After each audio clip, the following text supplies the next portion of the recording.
Pulsatilla, इसको दूसरा इसका कॉमन नेम है द विंड फ्लावर।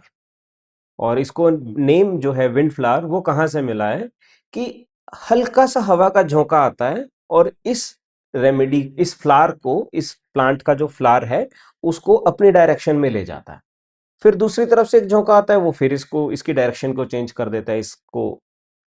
तो ये कहीं भी उस एयर करंट को रेजिस्ट नहीं करता है, ये उसके साथ बहता जाता है, फिर दूसरा करंट आता है, फिर उसके साथ बहता है, ऐसे ऐसे ही करता रहता है बस ये। तो इस चीज से हम एक तीन चीजें इन्फर कर रहे हैं from the doctrine of signature.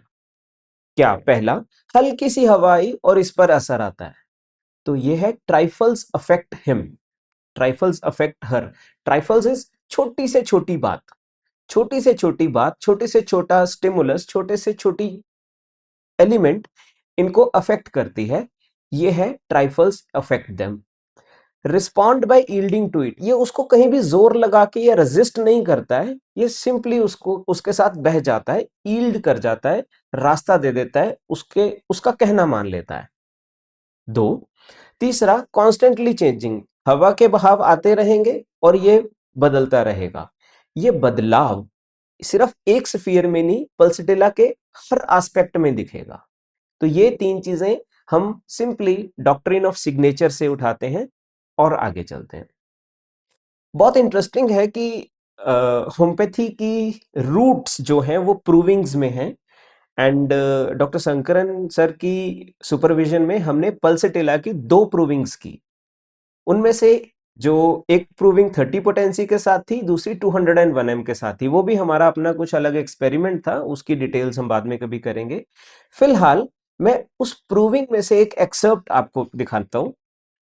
एक प्रूवर बोलते हैं, ये एग्जैक्ट वर्डिंग है प्रूवर की, anything that comes with force takes me away any from one side. कुछ भी चीज आती है, कुछ भी हल्का सा भी जोर आता है और वो मुझे एक से दूसरी तरफ ले जाता है, as if wind is coming with force and it takes me away in that direction. जैसे कि हवा आती है और मैं उसके साथ उधर को बह जाता हूं। I am not able to hold myself, मैं खुद को होल्ड नहीं कर पा रहा हूं। इसको अगर होम्योपैथी में ट्रांसलेट करें हम, तो this is lack of power, lack of self will, very weak will. I am not that powerful, I am feeling weak, I am powerless from inside, मेरे अंदर जान ही, मेरे अंदर ताकत ही नहीं बची है। तो उसको हम पूछते हैं कि ये पावरलेस को थोड़ा सा और बताओ।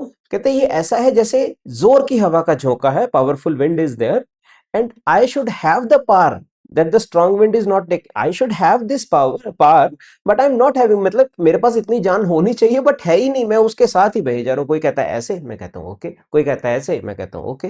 तो ये स्टेट उस पर्सन की है। Wind is coming with sand and leaves. My clothes are becoming something with the flow, and my hair are waving in air. But I am still not going with the wind. मैं उसके साथ उड़ नहीं रहा हूँ. It's not a bird, but एक plant है. मैं हूँ वहीं पर खड़ा, लेकिन ऐसे एक विंड के का झोंका आता है और मुझे कुछ कुछ अफेक्ट करता है। क्या आप सिर्फ इतना इन्फर कर सकते हो कि कितनी खूबसूरत है ये चीज के प्रूविंग में एक पेशेंट, एक पर्सन एग्जैक्ट पल्सिटिला की सोर्स लैंग्वेज बोल रहा है।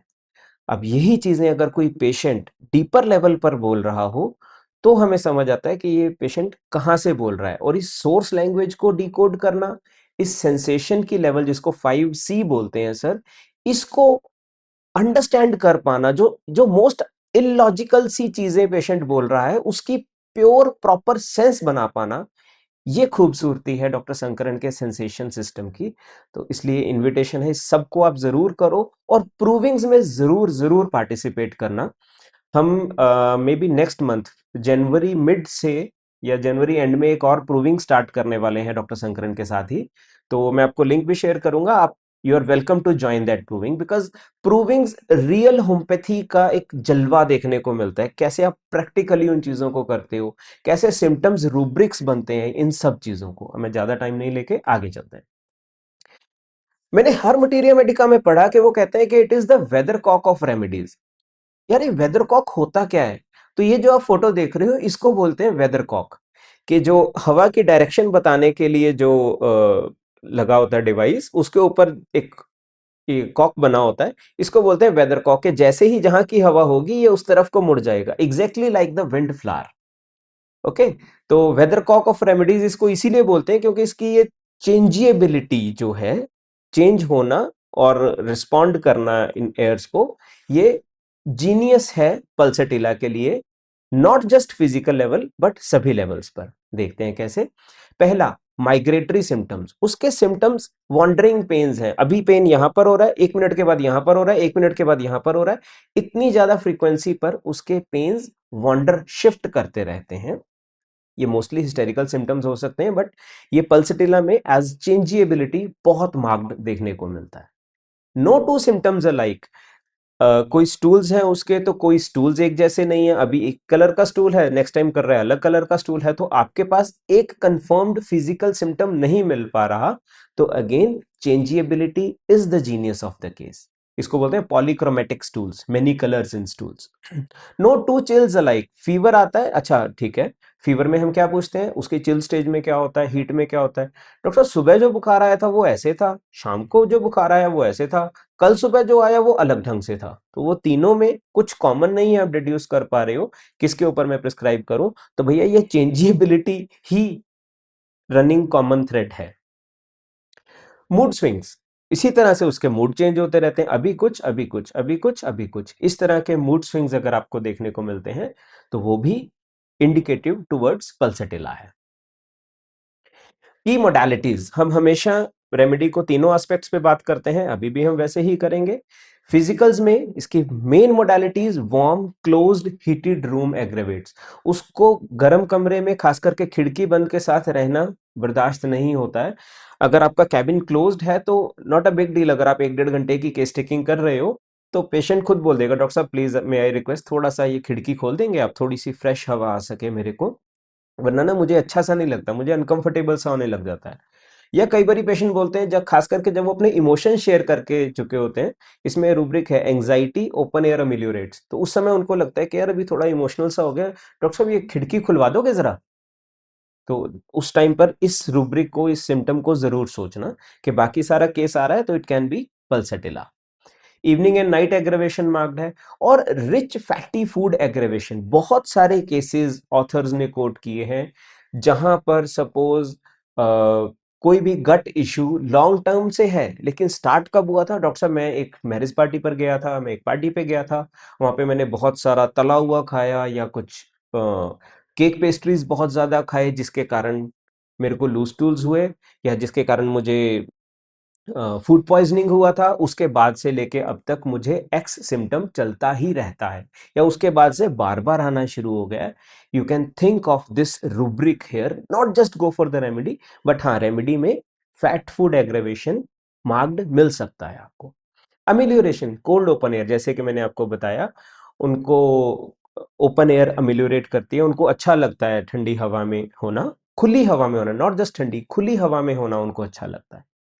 Next important thing is gentle continued motion ameliorates, walking slowly ameliorates. ये रस्टॉक्स वाला नहीं है मोशन अमिल्योरेट के, उस रस्टॉक्स में क्या है, first motion aggravate, continued motion ameliorates, लेकिन पल्सेटिला में है इट्स जेंटल मोशन। डॉक्टर साहब तेज चलना, नहीं नहीं नहीं वो नहीं होता मुझसे, धीरे धीरे टहलना मुझे अच्छा लगता है, हल्का हल्का टहलते रहो बड़ा अच्छा लगता है मेरे को, बड़ा रिलीव्ड सा मिलता है मेरे को। एंग्जाइटी भी हो रही थी ना डॉक्टर साहब, मैं बाहर जाके हल्का हल्का टहलने लग जाता हूँ खुली हवा में, मुझे अच्छा फील होता है। Think of pulsatilla at this time. And consolation amelioration, उनको कुछ नहीं, डॉक्टर साहब मेरी एक रिक्वेस्ट है आपसे, हाँ मुझे जब दिक्कत हो रही हो ना, सच बताऊं डॉक्टर साहब, आपको कॉल कर लेता हूँ ना, मैं इतने में बहुत रिलीव हो जाता हूँ, प्लीज मेरी कॉल अटेंड कर लिया करो, 1 मिनट दे दो मुझे, लेकिन वो प्लीज कॉल अटेंड कर लिया करो। This is the kind of begging that pulsatilla does. क्यों? क्योंकि उसको कॉन्सोलेशन इतना ज्यादा अमिलियोरेट करती है। कॉन्सोलेशन इज उसको थोड़ा सा आपने हौसला दे दिया, अरे कोई बात नहीं मैं दवाई दे रहा हूँ, चाहे आप मेडिसिन, सेम मेडिसिन इसको बोल दो, उसको रिपीट कर ले या डिजॉल्व कुछ भी, उसने आपसे बात कर ली ना, वो बात करने में रिलीव हो गया, या वो रो लिया ना, वो रोने में रिलीव हो जाते हैं। इस तरह की कॉन्स्टिट्यूशंस पल्सेटिला हो सकती हैं। द पैराडॉक्स इज कि वो अंदर से उनको एक चिलीनेस भी रह सकती है, लेकिन फिर भी वो ठंडे कमरे में रहना और ओपन एयर में रहना पसंद करते हैं, even during the chill stage of the fevers. Characteristic physical symptoms, first thirstlessness, बहुत ज्यादा मार्क्ड कीनोट है थर्स्टलेसनेस पल्सटिला के लिए। लेकिन अगर थर्स्टलेस नहीं है तो मैं पल्सटिला नहीं दूंगा, ऐसा मत करना कभी भी। थर्स्टलेसनेस रूल आउट सिम्टम नहीं है पल्सटिला का, लेकिन हाँ अक्सर आमतौर पे पेशेंट्स जो पल्सटिला के हैं वो आपको थर्स्टलेसनेस के साथ मिलेंगे। डिस्चार्जेस, इसके डिस्चार्जेस का एक कैरेक्टरिस्टिक है कि they are yellowish green discharges. Traditional miasms जो होते हैं उसमें साइकोसिस में येलोविश ग्रीन डिस्चार्जेस को आमतौर पे लेते हैं, उसको भी आप याद रख सकते हो। नहीं तो एक चीज और, येलोविश ग्रीन डिस्चार्जेस के कारण ही पल्सटिला की सिमिलर रेमेडीज में काली सल्फ को देखते हैं कि mineral Pulsatilla is kali sulph, तो उसमें मिनरल पल्सटिला, पल्सटिला का मतलब मिनरल प्लस इस तरह के डिस्चार्जेस, ठीक है। तो kali sulph is also near to this. And third is menstrual और द हार्मोनल इशू। तो हॉर्मोन्स जो है वो एक स्फीयर ऑफ एक्शन रहते हैं हमेशा पल्सटिला में, हमेशा नहीं अक्सर। तो प्यूबर्टी के बाद से आने वाले चेंजेस किसी भी तरह के हो सकते हैं। डॉक्टर साहब ये मेरे को एक्ने है, 35-36 साल का पर्सन आके बोल रहा है मुझे एक्ने है बहुत ज्यादा, शुरू कब हुए थे? मुझे प्यूबर्टी के टाइम पे शुरू हुए थे, 12-13 साल का था तब से स्टार्ट हुए थे। आपके यहाँ क्लिक होना चाहिए कि it can be elements from puberty, never been well since puberty, और मे बी इट्स पल्सटिला, अगर पूरे का पूरा केस पल्सटिला का आ रहा है तो।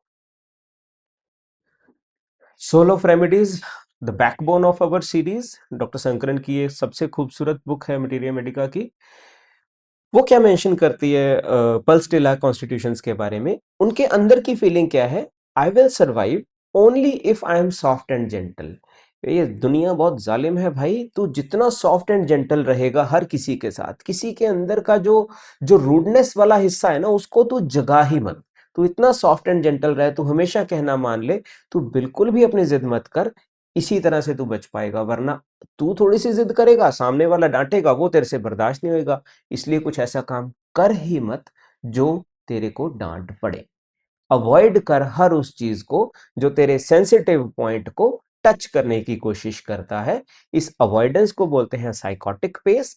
और ये जो उसकी इनर सेल्फ है कि हल्के सी भी ये बर्दाश्त नहीं कर पाऊंगा, इतनी ज्यादा सेंसिटिविटी, ये है फैमिली रेननकुलेसी। नेक्स्ट स्लाइड में हम देखते हैं, टेक इट इजी, सब हो जाएगा। तो रेननकुलेसी की सेंसिटिविटी प्लस अवॉइडेंस का reaction response, that is psychotic pace, मिलकर बनता है पल्सटिला।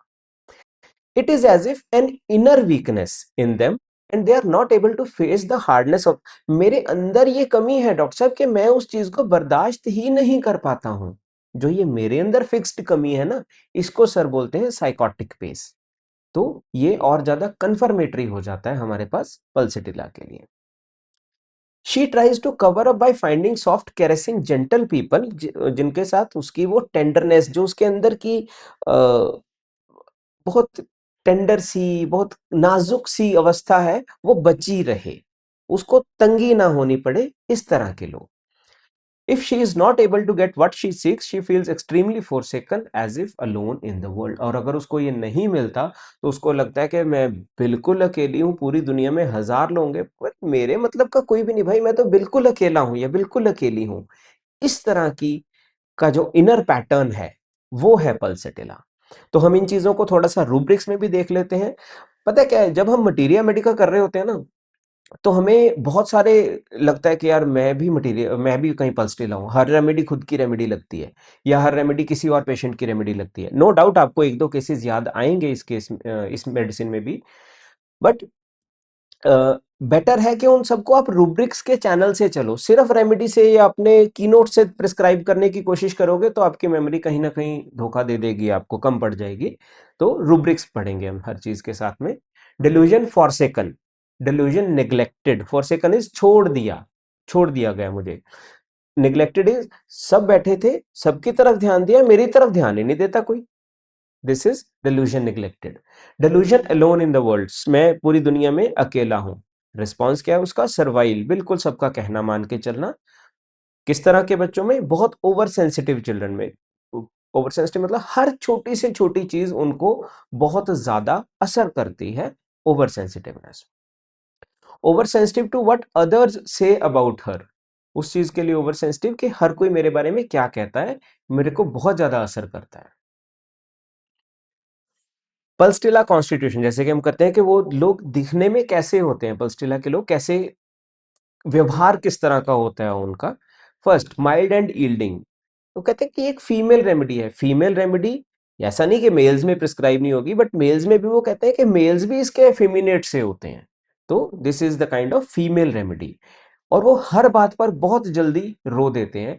इतना ज्यादा रो देते हैं कि उनके लिए अपनी प्रॉब्लम, डॉक्टर साहब बुखार है, सब सिर दर्द इतना ज्यादा, अब पूछो मत डॉक्टर साहब, बस जल्दी से दवाई दे दो। उनको अपनी प्रॉब्लम सिम्टम्स बताने बताने में भी रोना आना शुरू हो जाता है, और वो नहीं, अक्सर वो पेशेंट्स कुछ ना कुछ सिम्टम बताते हुए रो देंगे।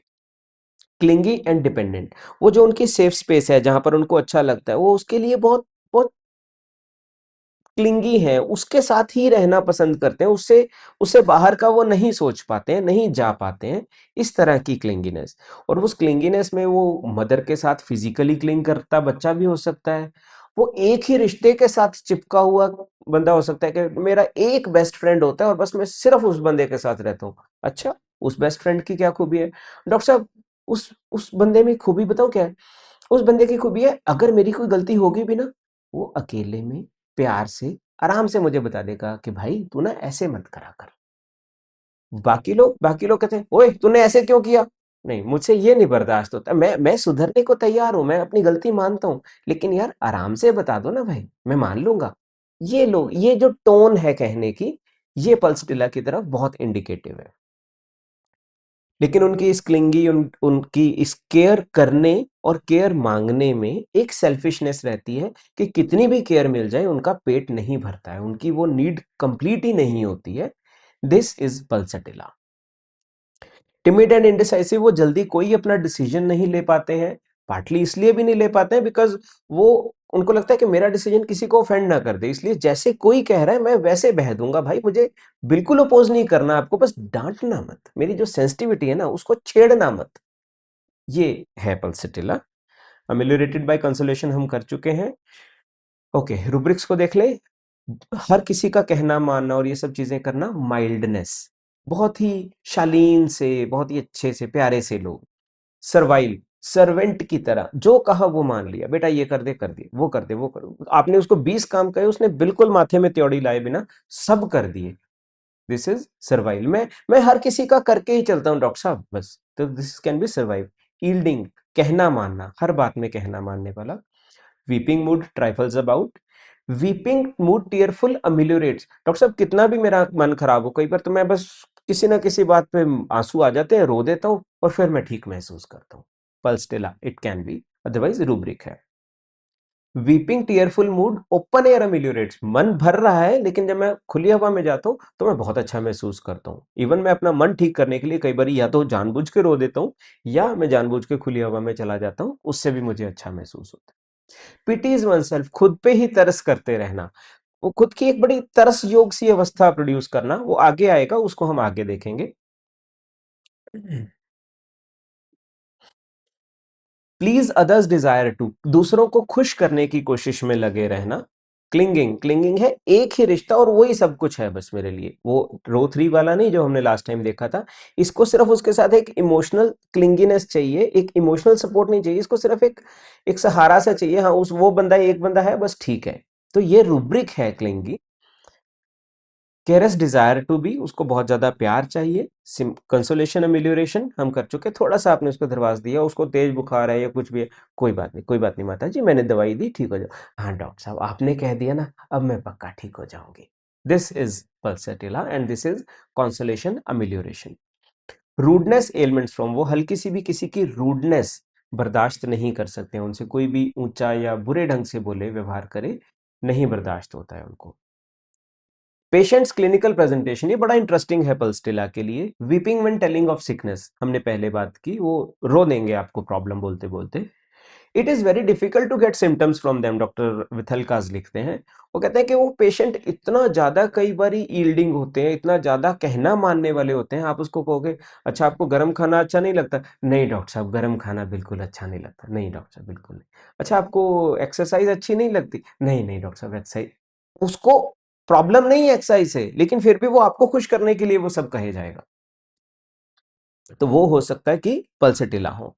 देयर नरेशन इवोक्स पिटी, ये बहुत इंपॉर्टेंट है। वो पल्सटिला वाला पेशेंट जब आपको हिस्ट्री दे रहा है ना, वो अपनी लाइफ की कोई इंसिडेंट बता रहा होगा, आपको लगेगा यार वाकई यार ये मतलब कितनी है ना, कितनी ऑड सिचुएशन से, तरस वाली सिचुएशन से निकल के आया है। तो वो बाय डिफॉल्ट आपके अंदर आएगा। लेकिन अगर आपको हर किसी पे तरस आ रहा है ना, तो सोच लेना वो मे बी आपका पैटर्न है, सामने वाले का नहीं। जब आपको, अगर आपको हर किसी पे तरस नहीं आता है, एक बंदे की नरेशन पे बहुत अक्सर तरस आता है, जब भी वो आता है वो कुछ ऐसी बात बताता है कि आपको तरस आने लग जाता है, तब सोचना कि ये पिटी वन सेल्फ हो सकता है या पल्सटिला हो सकता है। प्लीज सेव मी डॉक्टर साहब, मेरे बच्चे हैं दो छोटे छोटे, प्लीज मेरे को दवा जल्दी दे दो, उसको ना ठीक कर दो, मेरे को जल्दी दवा दे दो, वो बच्चे घर पर बैठे हैं, उनको खाना खिलाना। ये जो हाथ जोड़ना, प्लीड करना, जैसे कुछ मांग रहा है आपसे, begging, this is the rubric begging, and Pulsatilla is very keynote remedy in this rubric. Bargaining behaviour एक रूब्रिक है इसमें, बार्गेनिंग। तो बार्गेनिंग क्या है? तुम मुझे ये दो, मैं तुम्हें ये दूंगा। तो उसको क्या चाहिए? उसको चाहिए आपसे लव केयर सिंपथी। उसके एवज में वो आपको, आपके साथ बड़ा प्यार जताने की कोशिश कर सकता है। डॉक्टर साहब आप पहले वहां रहते थे ना, फलाने शहर में, वहां पे जो आपके पड़ोसी थे, उन्होंने मुझे भेजा है आपके पास, वो तो बताते हैं कि वो मेरे को परिवार की तरह है, तो आप भी तो मेरे बेटा हुए ना, मुझे अपनी माँ की तरह ट्रीट करना बेटा। वो अफेक्शन बिल्डअप कर रही है। क्यों? क्योंकि मुझे बस आप जल्दी से जल्दी ठीक कर दो। तो ये अफेक्शन बिल्डअप करना, बार्गेन करना, think of pulsatilla eight this time. Doctor साहब बहुत अच्छा है, सब कुछ अच्छा है, बेटा आप तो मेरे बेटे जैसे हो, है ना, मेरा बेटा भी इसी उम्र का है। तो डॉक्टर साहब देखो अब कोई और नहीं है, आप कुछ डिस्काउंट तो दो ना मुझको, है ना। तो वो आपको मीठी मीठी बातों में लेकर जो डिस्काउंट मांग रहे हैं, कैन बी पल्सटिला। अच्छा डॉक्टर साहब मेरा ये घुटने की तकलीफ ना बेटा जल्दी ठीक कर दो, आपको मालूम सब लोग मेरे को बहुत प्यार करते हैं, मेरी बहुत मानते हैं, और मेरे 5 ननद हैं, उन सबको घुटने की दिक्कत है, मुझे ठीक कर दो, उन सबको भेजूंगी मैं आपके पास। Again bargaining to get more attention, more everything from you. तो this is the kind of bargaining behaviour जिसको सर बोलते हैं पेरिफेरल विजन। वो क्या बोल रहा है से ज्यादा वो कैसे बोल रहा है, जो उसने नहीं कहा उसको भी आप प्रिसाइजली विद एक्सपीरियंस अगर ले सको, तो ये चीजें बहुत हेल्प कर सकती हैं हमें पेशेंट को पहचानने में कि कौन सी दवाई बोल रही है, कौन सी धुन चल रही है सामने वाले में, पल्सटिला की धुन कैसी है। B gentle with the medicine. Doctor साहब दवाई ज्यादा टाइम ले ले, लेकिन वो वाली दवाई मत देना जिससे दर्द बढ़ता हो, मुझसे वो बर्दाश्त नहीं होता बस, है ना, प्लीज। हाँ, प्रोवोक बाय इनोसेंट जेस्ट, और उनकी वो हिस्ट्री में डॉक्टर साहब उस बंदे ने मुझे ऐसे कहा था ना, वो चीज मुझे आज तक चुभती है डॉक्टर साहब। अच्छा क्या बोला था उसने? उसने बोला था कि अब आप घर जाओ। अरे अच्छा, हाँ, इतना सा ट्राइफल्स एग्रीवेशन हमने सबसे पहली स्लाइड में किया था कि ट्राइफल्स छोटी से छोटी चीज उनको अफेक्ट करती है, और वो उस तरह की चीजें वो अब तक लेके बैठे हैं, तब उन्होंने ऐसा कहा था, मुझे बहुत हर्ट किया था वो। Okay, and they should have treated me gently, ये हम पहले कर चुके हैं कि मेरा बेस्ट फ्रेंड मुझे बहुत प्यार से समझाता है, इसलिए वो मेरा बेस्ट फ्रेंड है। अब हम देखते हैं थोड़ा सा चाइल्ड प्रेजेंटेशंस, ये बच्चे कैसे होते हैं पल्सटिला के क्लिनिकल प्रेजेंटेशंस में या इन जनरल। विम्परिंग कॉन्स्टेंटली, इस बच्चे की डॉक्टर साहब ठुन ठुन बंद ही नहीं होती, तुम इसको इसकी फेवरेट चीज दिला दो, कुछ कर दो, इसने इसने कभी आके यूं नहीं कहना मम्मा पानी दे दो, इसने पानी दे दो। मतलब ये उसकी बोलने की टोन हो चुकी है, वो इस तरह से ही बोलता है। उसने डॉक्टर साहब कभी मांगता ही नहीं सही से आके कि मम्मा पानी दे दो, मैं तब भी तो दे दूंगी इसको, नहीं, इसने ऐसे ही बोलना है। दे वीपिंग डेलिकेट, ये डॉक्टर साहब ये हमारा एक घर का ना, हमारे घर में 15 बच्चे हैं, या हमारी जॉइंट फैमिली में इतने बच्चे हैं, या हमारे क्लास में इतने बच्चे हैं, लेकिन ये अकेला टच मी नॉट बेबी है। इसको हल्का सा कुछ कह, इसको घूर भी दिया ना जोर के, डॉक्टर साहब हमें डर लगता है ये अभी रोने लग जाएगा, फिर सब काम छोड़ के इसको मनाना पड़ेगा, इसको पलोसते ही रहना पड़ता है। Is keynote entry for pulsatilla. They are clinging to mother physically and emotionally, वो मदर के साथ या किसी एक रिलेशन के साथ बहुत ज्यादा क्लिंग करते हैं। किस रिलेशन के साथ? मोस्टली जो उसको बहुत ज्यादा प्यार से रखते हैं, उस रिलेशन के साथ। They like soft toys. अगर आपके क्लिनिक में टॉयज आपने रखे हुए हैं और कोई बच्चा आते साथ बंदूक उठाता है सबसे पहले या जेसीबी उठाता है सबसे पहले, सोच लेना इसको पल्स देने से पहले मुझे 4 बार सोचना पड़ेगा। लेकिन वो आते ही साथ ही एक टॉय को उठाते हैं और उसको हक कर लेता है। हाँ, ये हो सकता है कि पल्स हो। They have the tendency to vomit while weeping. इसका रूब्रिक भी है एग्जैक्टली, मैं स्क्रीनशॉट लेना भूल गया यहाँ पर पेस्ट करना। बट रूब्रिक है कि वो हर बात पर रोते हैं, इतना रोते हैं कि रोते रोते वॉमिट कर देते हैं, तो उसके बिना उनको चैन नहीं पड़ती है। कैन बी पल्सेटिला, इतना ज्यादा रोने वाले। और उनका रोना भी जो है वो पिटी इन्वोक करता है कि यार तरस करना है इस बच्चे पे। वहीं पर अगर कैमोमिला या सिना का बच्चा रो रहा होगा तो आपको गुस्सा आएगा, भाई भाई बस कर यार, इसको चुप करवा यार, इसको साइड पे ले जा, मेरे को काम करने दो। लेकिन पल्स्टिला का बच्चा होगा तो वो इस तरह से रोएगा कि आपको थोड़ा तरस सा आएगा उस पे, आप और उसको प्यार से उठा लो, वो मेरा बेटा क्या हुआ। हाउ पल्सटिला चिल्ड्रन आंसर, ये भी एक बड़ी अच्छी ऑब्जर्वेशंस के कुछ रूब्रिक्स हैं। सिर्फ इतने पे प्रिस्क्राइब नहीं करना है अगेन, लेकिन ये कंफर्मेटरी हो सकते हैं बच्चों के केसेस में। वो बच्चा आपके कैबिन में आया, आपने कहा गुड मॉर्निंग, वो जवाब ही नहीं दे रहे, थिंक ऑफ कि वो हो सकता है पल्सटिला हो। वो सेकंड, आंसर इन मोनोसिलेबल्स, सिर्फ हाँ या ना में जवाब देना, और मोस्टली या तो ना में जवाब दे देना या सिर्फ हाँ बेटा क्या हुआ, बुखार हुआ, दर्द होता है, कहाँ पर दर्द होता है, सिर में दर्द होता है। वो, वो इतनी ज्यादा शाइनेस है कि वो नहीं बोलते हैं मोस्टली। और या फिर इतना 3-4 बारी आपके सवाल करने पे तो वो रो देगा, answer by weeping. Okay, so ये नेक्स्ट है confirmatory questions by doctor Sankaran. Doctor Sankaran, ये 5 क्वेश्चंस हैं उनके फेवरेट। जब वो उनको लगता है कि पेशेंट पल्सेटिला है या हो सकता है, वो अपने एनालिसिस पर पहुंच चुके हैं, उस टाइम पर वो ये क्वेश्चंस करते हैं उससे। वो भी ये ध्यान रखते हुए, हमेशा जब भी हमने क्वेश्चन करना है, कभी लीडिंग क्वेश्चन नहीं करना है, उसे Dzire for open air confirm करते हैं सर, कि उसको क्या खुली हवा में रहना अच्छा लगता है। लेकिन वो पूछा कैसे जाता है, उसको पूछते हैं अच्छा अगर खिड़की बंद हो या खुली हो तो आप पर क्या असर आता है। हाँ डॉक्टर साहब, मैं मुझे अच्छा लगता है कि खिड़की खुली हो। तो दिस इज द वे हम पूछते हैं कि वो, है ना, आर्ट ऑफ क्वेश्चनिंग है यहाँ पर। स्लीप पोजीशन, सर उसकी नींद की पोजीशन के बारे में जरूर पूछते हैं। और आमतौर पे उनका क्या कहना होता है कि वो पिल्लो के ऊपर, सिर के ऊपर ऐसे हाथ रख के फिर सोते हैं। ठीक है, तो ये चीज जो इस तरह से सोना इंडिकेटिव है टुवर्ड्स पल्सटिला। और अगली चीज, उनको सोने में बहुत समय लगता है। डॉक्टर शंकरन सर ने जब रेमेडीज विद राजन में पल्सटिला पढ़ाई थी, तब भी ये कंफर्मेटरी क्वेश्चंस उन्होंने करवाए थे, मेरे पास नोट्स में है। उनको सोने में बहुत टाइम लगता है कि अगर उन्हें सोना है, वो लेट जाएंगे काफी देर, थोड़ा करवट वगैरह लेंगे, फिर जाकर उनको नींद आएगी, जबकि इसके पीछे कोई रीजन नहीं है। तो this can be pulsatilla. Thirstlessness, generally thirstless, जबकि नो डाउट कि वो थर्स्टी भी हो सकते हैं। और आपको खाने पीने में क्या पसंद है सर, पूछते हैं, तो वो पेशेंट कहते हैं डॉक्टर साहब खाने पीने में तो मुझे XYZ चीजें पसंद है, लेकिन मैं वो खा नहीं सकता क्योंकि मुझे ये चीजें पसंद है लेकिन मुझे नुकसान करती हैं।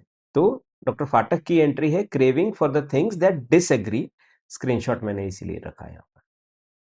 ओके, तो क्लिनिकल पॉइंटर्स, कुछ थेरेपेटिक हिंट्स जहां पर सीधा सीधा हम पल्सटिला के बारे में सोच सकते हैं। फैट फूड एग्रेवेशन हम कर चुके हैं already. Never been well since puberty, जब से प्यूबर्टी सेट इन हुई तब से इसको कुछ ना कुछ प्रॉब्लम चल रही है। Never been well since puberty. Not well since iron abuse, iron के सप्लीमेंट्स लिए थे तब उसके बाद से कभी भी ठीक नहीं हुआ। Can be Pulsatilla, think of here.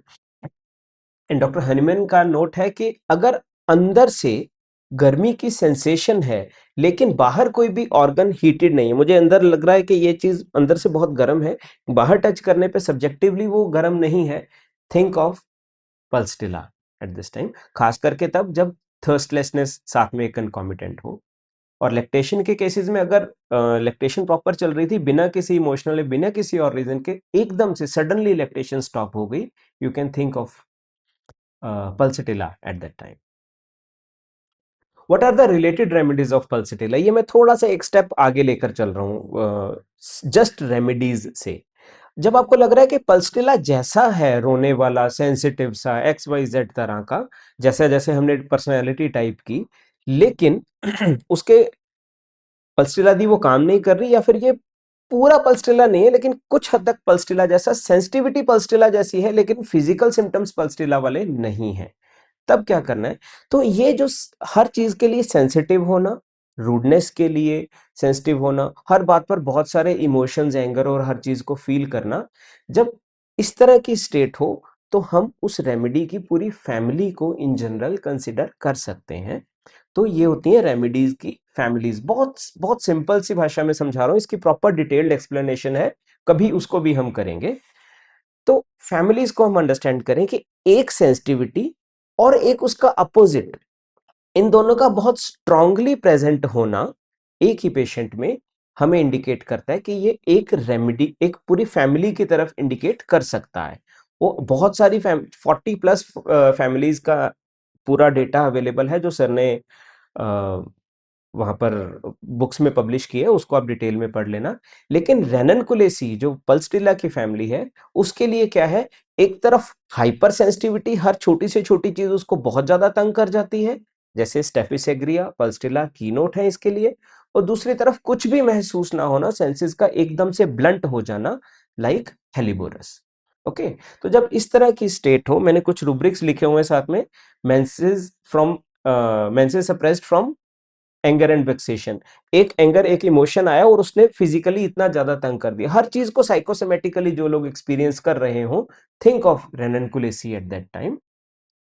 खास करके अगर वो एंगर, शैग्रिन, इंसल्ट्स, इस तरह की फीलिंग्स के साथ आ रहा हो। ओके, तो family ranunculaceae sensitive to all these things, mortification, किसी ने हल्का सा गुस्सा कर दिया, हल्का सा इंसल्ट, कुछ उन्होंने प्यार से भी कहा, इन्होंने इंसल्ट फील कर ली, और उन इमोशंस के अंदर उनको महसूस क्या होता है?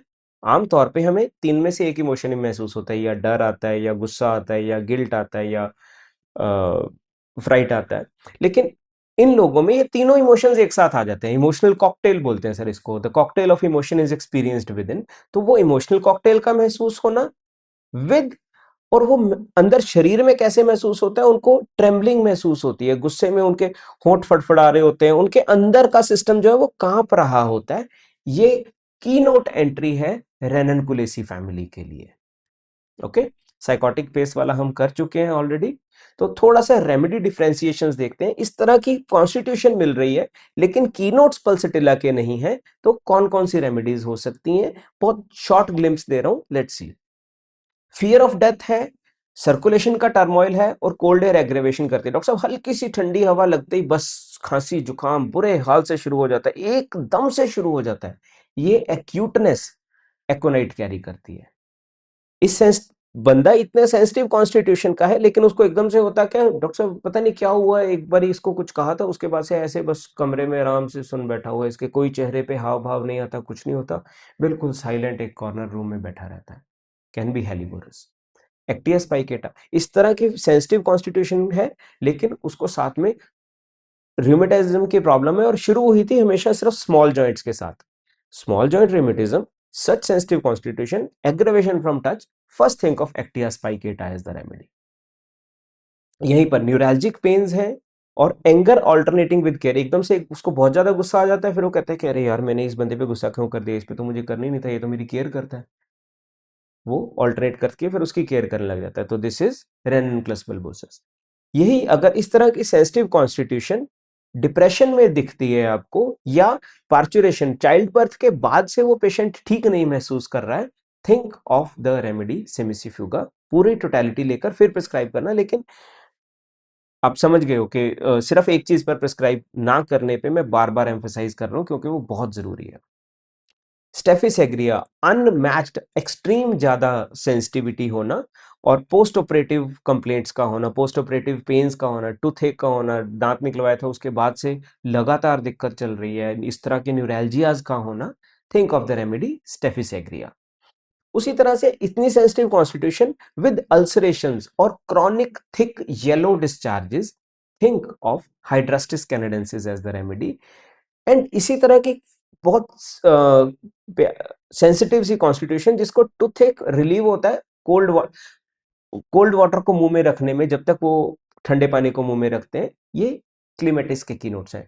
कुल मिला के जो मैं आपको कन्वे करना चाहता हूं, सिर्फ सेंसिटिव दिख रहा है इसलिए पल्सटिला है, ये गलती नहीं करनी है। बहुत जल्दी रो देता है और इसलिए पल्सटिला है, नहीं। सेंसिटिव है, रो देता है, ये सब कुछ है, can be whole the family ranunculaceae. Even इससे बियॉन्ड भी है, उन चीजों को भी आगे आगे धीरे धीरे हम डिस्कस करेंगे। बट उसके साथ की नोट्स को फाइंड आउट करो। सर का 5 फिंगर मेथड यही बोलता है कि की नोट्स को, कैरेक्टरिस्टिक सिम्टम्स को, इंडिविजुअलाइजिंग सिम्टम्स को केस में निकाल के फिर देखो कि डिस्पोजिशन किस तरह का है। ठीक है, इधर of the two can match. Okay, so now we come to our favourite things, mnemonics. मैंने इसका निमोनिक रखा है विंडी स्वैपिंग। स्वैपिंग मीन्स एकदम से चेंज होना, या ये या ये या ये या ये। तो windy swapping. W, weeping while talking. I, indecisive, mild, yielding and servile constitution. No thirst, desire for open air and yellow bland discharges. इसमें एक्रिड डिस्चार्जेस मोस्टली नहीं देखने को मिलते। S, very sensitive, sensitive gut, fat aggravation, sensitive mind, weeps easily. W, weathercock remedy हम detail में कर चुके हैं। A, air open desire for. P, first P, puberty and pubertal changes aggravate. And P, PTS, pity generate करने वाले लोग। I, internal heat and external anything. External normal भी हो सकता है, एक्सटर्नल हीट भी हो सकता है, विद थर्स्टलेसनेस, जो हमने डॉक्टर हेनीमैन का की नोट किया था। एंड नेवर द सेम, कभी भी एक जैसा नहीं, वो चेंज होते ही रहते हैं, स्वैपिंग होती ही रहती है उनकी, एक स्टेट दूसरी स्टेट, एक स्टेट दूसरी state. And girl like that is effeminate. Okay, so this is effeminate को नहीं हमने डिस्कस किया, थोड़ा सा रह गया। एफेमिनेट इज कि लड़कियों जैसी हरकतें करना, इवन बॉयज का भी एफेमिनेट, उनके जेस्चर्स वैसे होना, बॉडी कॉन्स्टिट्यूशन वैसे होना, या उनका इतना सॉफ्ट एंड पोलाइट होना। Effeminate means mostly here soft and polite, बहुत ही जैसे लड़कियों जैसे रो देना, जो एक स्टीरियोटाइप बना हुआ है उस तरह का होना। So a quick revision for pulsatilla. तीनों एस्पेक्ट्स को हम हमेशा डिस्कस करते हैं: physical changeability, open air amelioration, problems from and near puberty, desire for cold air and wandering pains. These are the physical entries for pulsatilla. Objective mental symptom जो देखने से मिलेंगे: consolation desire for, very soft spoken, effeminate, weeping easily, affectionate and pitiable, उनको देख के तरस आना बहुत जल्दी। सब्जेक्टिव स्टेट ऑफ माइंड, इतना ज्यादा सेंसिटिव होना कि वो हर रीजन को अवॉइड करता है कि कोई मुझसे रूड ना हो। और वो उसके अंदर जब भी कुछ होता है तो एक कॉकटेल ऑफ इमोशन, बहुत सारे इमोशंस एक साथ फील होते हैं, जो कि अंदर के शरीर के ट्रेम्बलिंग के साथ वो लोग महसूस करते हैं। Okay, so this was about Pulsatilla. जैसे कि मैंने आपको बताया था कि हम बहुत जल्दी एक नेक्स्ट प्रूविंग स्टार्ट करने वाले हैं, तो ये क्यूआर कोड स्कैन करके आप उस व्हाट्सएप ग्रुप को ज्वाइन कर सकते हैं। और ये प्रूविंग सिर्फ एक प्रूविंग नहीं होगी, ये एक रेमेडी आइडेंटिफिकेशन एक्सपेरिमेंट होगा, जिसमें हम ऑन द बेसिस ऑफ जो कुछ भी हमारी रीडिंग्स निकलेंगी, उसके बेसिस पे हम पूछते हैं कि इन तीन में से कौन सी रेमेडी हो सकती है। तो ये काइंड ऑफ एक रिसर्च माइंडसेट है जो सर के साथ चल रहा है। थैंक्स टू सर फॉर जो हमें इतना टाइम देते हैं इन चीज़ों के लिए। और आप इस व्हाट्सएप ग्रुप को ज्वाइन कर सकते हो and do share your learnings सारी बुक्स के साथ। बहुत सारी बुक्स में से जाके पल्सटिला को रीड करना 30 मिनट्स में, 40 मिनट्स में मैं सारे का सारा नहीं पढ़ा पाऊंगा आपको, I am really sorry, but मैं एक जिस्ट देना चाहता हूँ, एक रिवीजन देना चाहता हूँ मेरे जो स्टूडेंट फ्रेंड्स हैं या इवन प्रैक्टिशनर्स को। आई होप कि ये चीज़ें हेल्प करेंगी।